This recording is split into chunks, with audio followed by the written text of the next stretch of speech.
कराची में एक मुस्तफ़ा आमिर नाम से लड़का था। 6 जनवरी वाले दिन डिफेंस जो था वहां से इनको उठाया गया था और उठाने के बाद कुछ टाइम के बाद इनकी लाश मिली और इनको जान से मार दिया गया। दोस्त के पास जाने के बाद उसका ये मामला था कि कुछ दिन के लिए वो गायब हो गया। लेकिन इस चीज को काफी दिन गुजर गए। बेचारी वालिदा मुश्किलों की मारी, तकलीफों की मारी क्या करती रही, कभी इस पुलिस स्टेशन में कभी उस पुलिस स्टेशन में। इसका दोस्त था जिसका नाम अरमगान था। ये जो मुस्तफ़ा आमिर का कत्ल किया है ये उस बंदे ने किया है जिसका नाम अरमगान है। इस गहमा गहमी के बाद जो अरमगान लड़का है उसने अपने दोस्त मुस्तफ़ा आमिर पे प्रॉपर तरीके से तशद्दुद करना शुरू कर दिया। किसी ने लावारिस समझ के उसकी लाश को ईदी वालों के हवाले कर दिया। अस्सलाम वालेकुम नाज़रीन, मैं हूं आपका साजिद मलिक और आज के इस व्लॉग में एक बहुत ही अहम खबर आपके सामने रखने जा रहे हैं।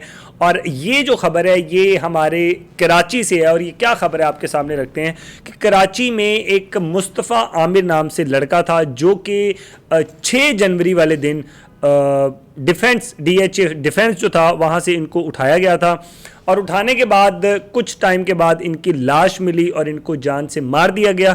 इसके पीछे क्या हकीकत है, इस केस के अंदर आज इतने दिन गुजरने के बाद एक तरह से फिर से चेंज आया, वो क्या है नाजरीन आपके सामने रखते हैं। तो ये खबर है कराची से। कराची में एक लड़का जिसका नाम मुस्तफ़ा आमिर था वो एक रोज़ अपने दोस्त की तरफ गया और दोस्त के पास जाने के बाद उसका ये मामला था कि कुछ दिन के लिए वो गायब हो गया। उसकी वालिदा जिसका नाम वजीहा आमिर था वो जाहिर सी बात है जब किसी भी बच्चे को कुछ होगा तो सबसे पहले जो तकलीफ होती है वो माँ ही को पहुंचती है, पेरेंट्स को पहुंचती है। उसकी माँ डिफरेंट पुलिस स्टेशंस के अंदर कराची के मुनफरिद इलाकों के अंदर जाती रही, जांच पड़ताल करती रही और एक एक करके अपने बच्चे का पूछती रही कि किसी ने मेरे बच्चे मुस्तफ़ा आमिर को देखा है या किसी को उसके बारे में पता है। तो किसी ने कोई प्रॉपरली उसके ऊपर रिस्पॉन्ड नहीं किया। इवन कि वजीहा आमिर जो कि इस लड़के की वालदा थी उन्होंने प्रॉपर तरीके से उनको ये बोला कि जो मेरा बेटा था उसकी गाड़ी में एक ऐसा फ़ोन भी रखा जाता था जो कि इंटरनेट से कनेक्टेड नहीं होता था। यानी कि एक तो एंड्रॉयड फ़ोन होता है, एक सिंपल जो फ़ोन होता है वो उसके गाड़ी में हमेशा इसलिए रखा जाता था कि अगर सम टाइम उससे इंटरेक्ट करना और हमारे पास उसका इंटरनेट कनेक्ट एक्सेस ना हो तो हम उस फ़ोन पे करते थे। तो उनकी वालदा का ये कहना था कि वो जो फ़ोन है ना वो भी उसकी गाड़ी के अंदर ही मौजूद है। आप वहाँ से कोशिश करें, वहाँ से उसको फाइंड आउट करने की, उसकी लोकेशन को फाइंड आउट करने की कोशिश करें, चले किसी ना किसी तरीके से तो मेरा बच्चा मिल जाए।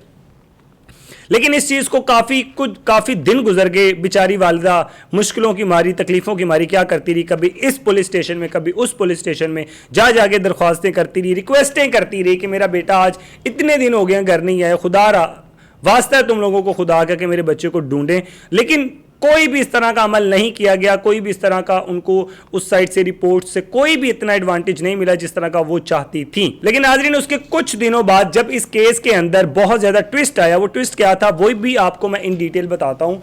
कि पहले तो ये बोला जाता था कि वो कहीं पे लापता हो गया। लापता होने की वजह यह थी कि कहा जाता था कि उसको किसी ने उठा के उससे पैसे मांगने की डिमांड की गई थी, लेकिन वो जब पूरी नहीं की गई तो उसको मारा गया। लेकिन इन रियलिटी अंदर से जो सच था वो क्या था वो मैं आपको बताता हूं। सच ये था कि जो आमिर मुस्तफ़ा था उसका एक दोस्त था, उसका नाम था अरमगान।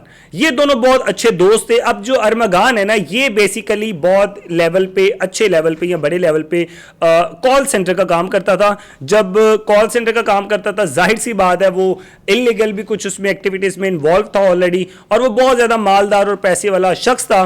तो ये दोनों का बड़ा अच्छा एक दोस्ती भी थी, यारी भी थी। लेकिन फिर वो एक दिन ऐसा हुआ कि अरमगान जो उसका दोस्त था जब उसको कत्ल किया गया उसके दोस्त मुस्तफ़ा आमिर को, तो उस वक्त पे तो वो जनाब बिल्कुल खामोश था, किसी तरह का कोई रिएक्ट नहीं और बहुत ज़्यादा अफसोस का इजहार कर रहा था लोगों के सामने, ऑडियंस के सामने, पुलिस के सामने भी। इसके कुछ दिन बाद जो DIG CIA मुकद्दस हैदर साहब है उन्होंने जब इस केस को बहुत तफ्तीश के साथ देखा तो उन्होंने इसकी इंटेरोगेशन में यह बताया गया कि जो भी इसका दोस्त था जिसका नाम अरमगान था, एक्चुअल में ये जो कत्ल है, ये जो मुस्तफ़ा आमिर का कत्ल किया है ये उस बंदे ने किया है जिसका नाम अरमगान है। और कत्ल किस तरह किया नाज़रीन उसकी मैं सारी डिटेल आपके सामने रखता हूँ। होता कुछ ये है कि एक दिन इसी तरह से 6 फरवरी का दिन था और मुस्तफ़ा आमिर अपने दोस्त से मिलने उसके घर पे गया और मुकद्दस हैदर जो कि DIG CIA है उनका ये कहना था कि जब हमने वहाँ पे एक दिन छुप के छापा मारा अरमगान की जगह पे, क्योंकि उनको डे फर्स्ट से थोड़ा बहुत शक था कि यही इसके साथ रहता है, यही इसके साथ आता जाता है, तो कहीं ना कहीं इसको पता होगा कि मुस्तफ़ा आमिर कहाँ पे है। लेकिन जबकि उसको पता नहीं चल रहा था तो पुलिस ने एक स्ट्रेटेजी बनाई और उन्होंने बोला कि हम लोग छुप के इसके कॉल सेंटर पे या इसकी उस लोकेशन पे जहां पे ये काम करता है छापा मारेंगे।